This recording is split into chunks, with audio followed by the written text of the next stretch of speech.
నాగర్ కర్నూల్ జిల్లా వెల్దండ మండలం కోట్రాగేట్ సమీపంలో వాహనాల తనిఖీలు చేశారు. తనిఖీలలో భాగంగా బైక్ పైన వెళ్తున్న వ్యక్తిని ఆపగా అతని దగ్గర కొంత బంగారం దొరికింది. పోలీసులు విచారించగా నిందితుడు పెద్దాపూర్ గ్రామంలో దొంగిలించాలని ఒప్పుకున్నాడు. ఇక దొంగిలించిన బంగారాన్ని అతడి నుంచి రికవరీ చేసి అరెస్టు చేసి కల్వకుర్తి కోర్టుకి తరలించారు.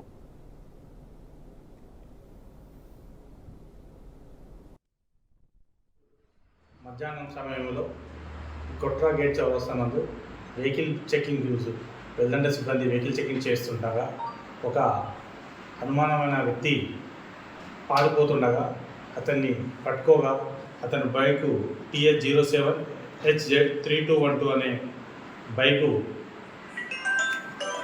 పారిపోవడానికి ప్రయత్నం చేయగా మా సిబ్బంది అతన్ని పట్టుకొని చెక్ చేయగా అతని దగ్గర కొంత బంగారం వస్తువులు గలవు.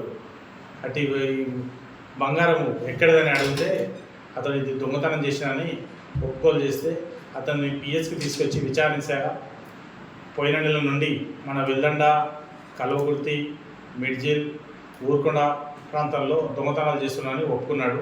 అందులో భాగంగా మొదటగా పెద్దాపూర్లోని ఒక ఇంట్లో 2.5 తులాలు, కుప్పగనులో 7.5 తులాలు మరియు కల్వకుర్తిలో ఇంగంపల్లిలో 1/2 తులము, తర్వాత మిడ్జిల్లో 4 తులాలు, తర్వాత ఊర్కొండలో 3.5 తులాలు దొంగతనం చేసినట్టు ఒప్పుకున్నాడు.